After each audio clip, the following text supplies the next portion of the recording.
Good afternoon, everybody. This is Chaplain White.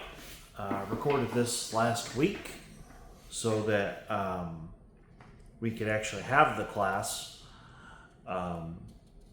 If you're watching this, it means Chaplain Dixon is showing this to you. If you look at the notes, page 68 from Atomic Habits, the author gives an example of 3 different groups of people that were going to be working out. The first group was a control group. They were just given a sheet to write down their workouts. The second group was given they were called the motivation group. They were given a sheet to track their workouts, and they were given this kind of rah-rah speech to motivate them to go work out.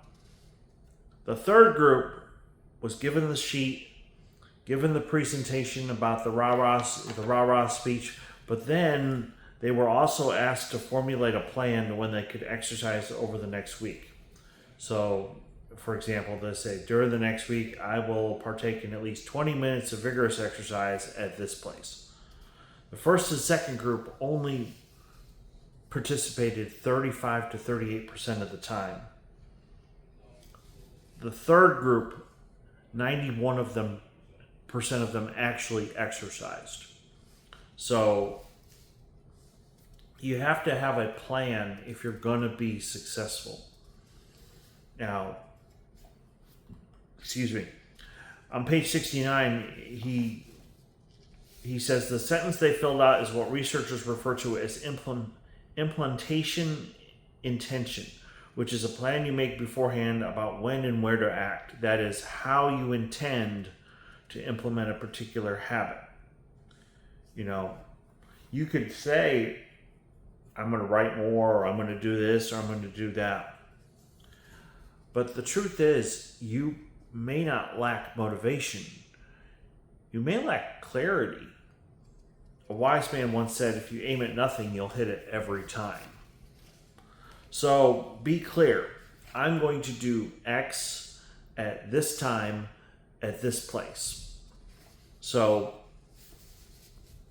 And if you do that, you're more likely to follow through with it. Page 72, he said, give your habits a time and a space to live in the world. The goal is to make the time and location so obvious that with enough repetition, you get the urge to do the right thing at the right time, even if you can't say why. As the writer Jason Zedwig noted, obviously you're never going to just work out without conscious thought. But like a dog salivating at a bell, maybe you start to get antsy around the time of day that you normally work out. So,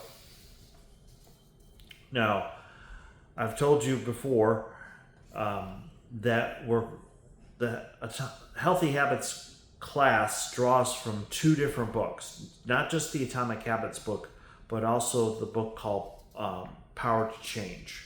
And if you look at the top of page 14, I have a quote from the Power to Change book.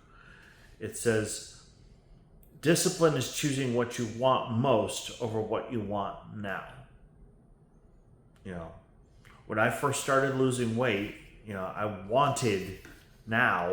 wanted to eat a cheeseburger, or I wanted to eat, something that was tasty, something that was good, brisket sandwich, maybe even some chicken. But instead, I made the decision to eat a salad. Doesn't sound like fun. It wasn't a whole lot of fun. But the more I did it over and over and over again, the more I started to lose weight. And remember, the whole thing with Atomic Habits is you're making a small change, but you've got to do it consistently. So, in the book, The Power to Change, he says you identify the habits you need to start and stop to achieve your goals. So if your goal is to get out of debt, the habit to start is you follow a money management course like Financial Peace University with Dave Ramsey. When my wife and I were engaged to be married a couple years ago, we went through that Financial Peace University class, and it really helped us with our spending. Now, the habit to stop is you stop making purchases on a whim, or you stop making minimum card payments on your credit card. If you're married, you probably should hold each other accountable as far as spending. Like if it's a purchase bigger than, say, $50, make sure you clear it with the other person first before you spend that money. Page 72 of Atomic Habits, he refers to something called habit stacking. This is really important because if you can tie a new habit to something you already do, you're more likely to do it. I had a great example.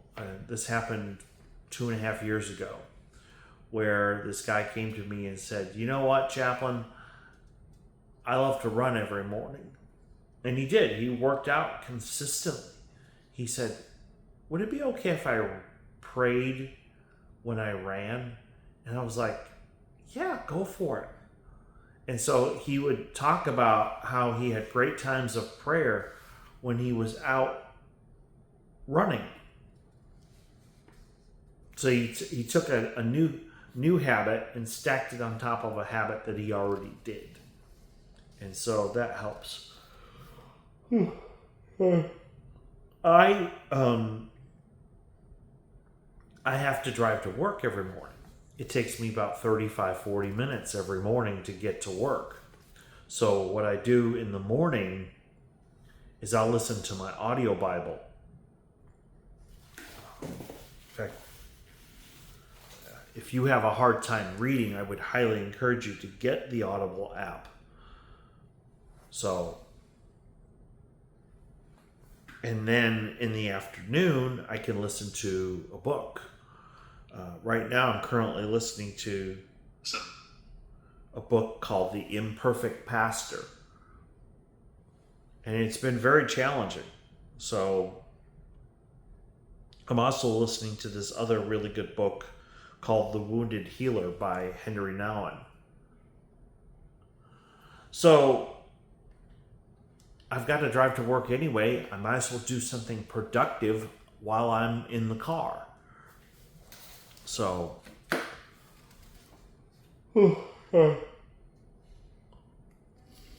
page 74 from Atomic Habits. He says the key is to tie your desired behavior into something you do already during the day, already do each day. Once you've mastered this basic structure, you can begin to create larger stacks by chaining small habits together. This allows you to take advantage of the natural momentum that comes from one behavior leading into the next. So,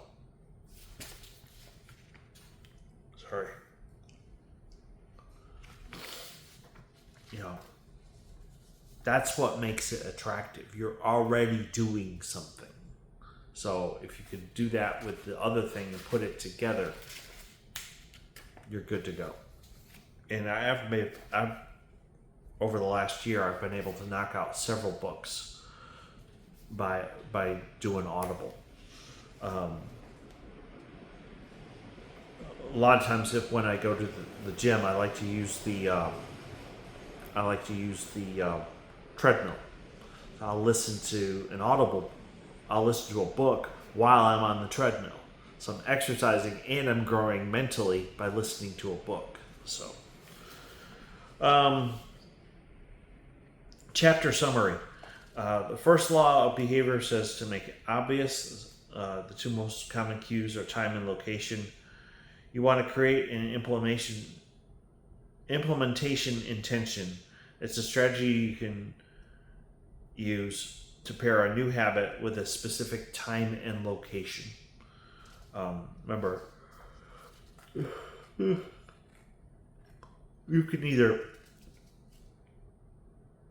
have a plan and be successful, or if you don't have a plan, you won't do it. The implementation intention formula is I will do this behavior at this time at this location. Now, habit stacking is a formula, a strategy you can use to pair a new habit with a current habit. The habit stacking formula says I will pair this current habit with this new habit. So, hope that helped. Remember, guys, it doesn't matter if you're trying to work on something that will help you mentally, emotionally, physically, or spiritually. The key is that you're moving forward with your life. You're trying to grow as a person. I really want to emphasize this because if your focus is on just staying in the here and now, and you don't really want to move forward with your life, you don't want to grow, well, when life gets stressful, you're going to revert back to the old ways. If your focus is on personal growth and you want to be better in a month from now, or 5 months, or 6 months from now, or a year from now, you're going to be looking forward. You're going to be moving forward with your life. And my hope for you is that you are a better man 6 months from now, a year from now, 5 years from now. You know, never stop growing, never stop learning, never stop trying to improve yourself, because this is bigger than just trying to get clean and sober. This is trying to be a better man. And that's what I want to hope. That's what I hope for you. That's what I want to encourage you to do. So, thank you for being here. Thank you for, making the decision that you want to get clean and sober. But I want to push you further than that. I want you to leave this place with the attitude that I want to be a better man. And so, hope you have a great day, and I'll see you when I get back.